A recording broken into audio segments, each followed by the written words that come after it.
Hello, dear listeners. In the next few minutes, you will meet a man who carries an old secret with him. He is sitting in a bar, has already had a few drinks, and is becoming chatty. Let's find out together what's so special about his story.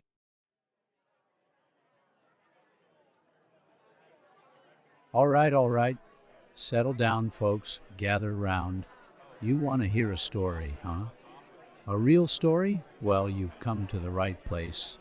Or at least you're listening to the right guy. My name's Frank, and for longer than I care to admit, I've been the night janitor here at, well, a facility out in the Nevada desert.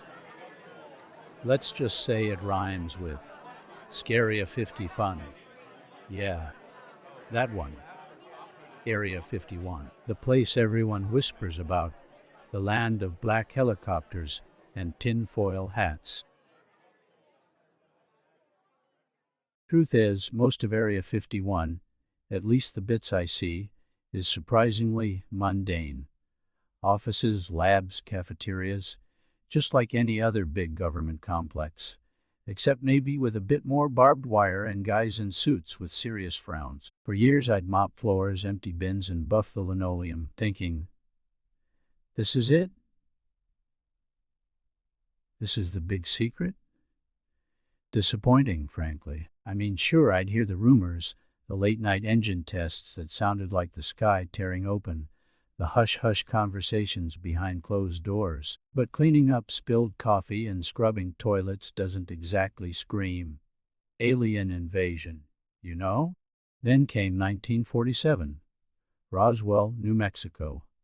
You've all heard the stories. Rancher finds debris. Military shows up. Suddenly, it's a weather balloon. Yeah, right.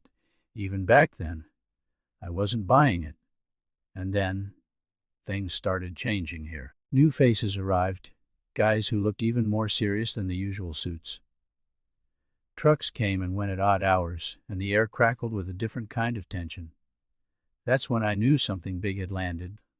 Literally. A few weeks after Roswell, I was assigned to a new sector. Way out, past the usual labs, down a long, eerily silent corridor. Security was tighter than ever. Checkpoints, guards with guns that looked like they belonged in a sci-fi movie. It was a whole different ballgame. This wasn't about spilled coffee anymore. This was different. My job was the same, janitorial. But the places I was cleaning, well, they weren't normal. Labs filled with equipment I couldn't even begin to understand, rooms humming with a strange energy, and hallways so spotless they felt sterile, almost unnatural. It was like walking onto a movie set for a space flick, except it was real. And then one night I saw him. It was late, probably around 3 a.m. Everyone else was gone, or at least they were supposed to be. I was pushing my cleaning cart down a brightly lit hallway, minding my own business, whistling some old tune on the radio when I heard it. A soft, almost whimpering sound coming from behind a closed door. It wasn't human. It was thin, reedy, with a tremor to it that made the hairs on my arms stand up. Curiosity, or maybe just plain dumb janitorial duty, got the better of me. The door wasn't locked, just sealed shut with some kind of fancy magnetic strip. I slid it open a crack and peeked in. And there he was, in the middle of the room, bathed in the sterile white light, sat, well, you know what they call them now, grace, big head, black almond-shaped eyes that seemed to see right through you, skinny limbs, grayish skin that looked almost translucent. He was small, fragile-looking, and huddled in a corner, like a wounded animal. He was clearly in distress, making those soft whimpering noises. My first reaction? Pure shock. Like cartoon double take, jaw on the floor shock. Everything I'd ever heard, all the crazy stories, suddenly slammed into reality. This wasn't a movie. This wasn't imagination. This was real, and he was hurting. Now I'm just a janitor, remember? Not a scientist, not a soldier. Just a guy with a mop and bucket, but I'm also a human being. And seeing him there, scared and alone, it just didn't feel right. Forget the government secrets. Forget the alien invasion theories. This was a living creature in pain. So, I did the dumbest, most instinctive thing I could think of. I pushed my cart into the room, knelt down, and in the calmest voice I could manage, I said, "Hey there. You all right?" "Yeah, I know." Talking to an alien like as a stray dog. But what else was I supposed to do? He flinched when I spoke, those big black eyes widening even further. He didn't understand English, obviously. So I just kept my voice soft, slow, and held out my hand, palm up like you would with a scared animal. He stared at my hand for what felt like forever. Then, slowly, hesitantly, he reached out a thin, three-fingered hand of his own. His skin was cool, almost clammy to the touch, but there was a warmth there too, something alive. That was the start of it, the start of the weirdest, most unbelievable friendship I've ever had. Over the next few weeks, months, years even, I became Click's friend.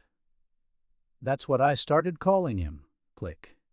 It sounded right. He couldn't pronounce it, not really, but he seemed to understand it was his name. At least for me. Communication was tricky at first. Lots of pointing, gestures, drawing pictures on scraps of paper I'd find. He was incredibly intelligent, though, way smarter than any human I'd ever met. He learned to understand basic English surprisingly fast. And I, in turn, started to pick up some of his language.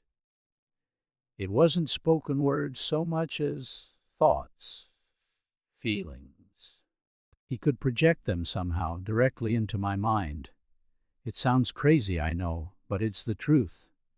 He showed me images, feelings of homesickness, of fear, of wonder. He told me, not in words, but in those feelings, about his ship, about how it malfunctioned, about the crash. He was a explorer, he said, a scientist, studying planets, looking for, well, I'm not sure I fully understood what he was looking for. But it was something important, something about the universe and its secrets. He wasn't here to invade or conquer or anything like that. He was just lost, hurt, and terrified. The scientists here, they were studying him, of course. Prodding, testing, analyzing. I understood why, in a way, they wanted to learn. But they didn't see him as a person. They saw him as a specimen, an anomaly, a problem to be dissected and solved. They kept him isolated in that sterile room, day in, day out. That's where I came in. My job was janitorial, remember? I had access, and nobody really paid much attention to the night janitor. They figured I was just some old geezer pushing a mop. They were wrong. Every night, after everyone else left, I'd sneak into Click's room. I'd bring him things. Fruit from the cafeteria, books I'd borrowed from the base library, even just silly little trinkets I'd find lying around. I'd talk to him, tell him about my day, about my life, about the world outside Area 51. He listened, those big black eyes always focused on me, absorbing everything. He couldn't eat human food, not really. But he liked the smell of the fruit.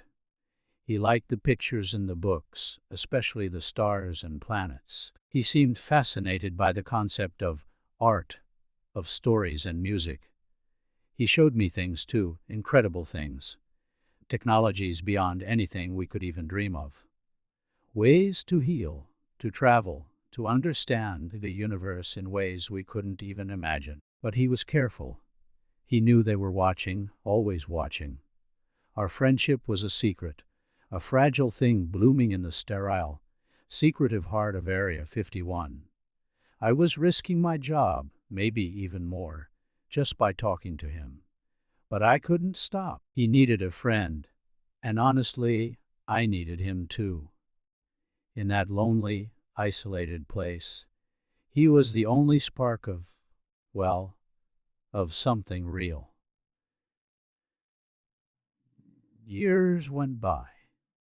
Click was still there, in that room. The scientists were still studying him, slowly, meticulous. But something changed over time. They started listening to him, a little, started understanding that he wasn't just a broken spaceship and a set of alien organs. He was intelligent, insightful, and maybe, just maybe, he had something to teach us. I don't know what happened to Click in the end. One day, I came to work, and his room was empty. Just like that. No explanation, no goodbye, just gone. The official story, the one I heard whispered around the halls, was that he was transferred to another facility, they said.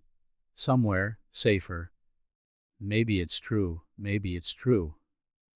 Maybe he finally went home. I hope so, I really do. He deserved to be free, to be among his own kind. I still work here, you know. Still the night janitor, pushing my cart down these same sterile hallways. Most nights it's just the same old routine.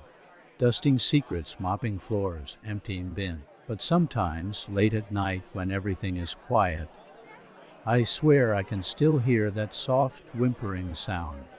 And I remember Click, my alien friend, and I smile just a little, knowing that even in the most secret, most guarded place on Earth, friendship could still blossom, even between a janitor and an alien. Yeah, even then, that's my story. Believe it or not, it's up to you, but I know what I know.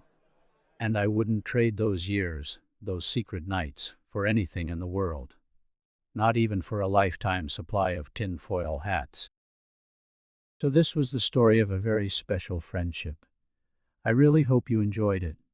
If so, please consider to like and subscribe. I wish you all the best. Your mystery storyteller.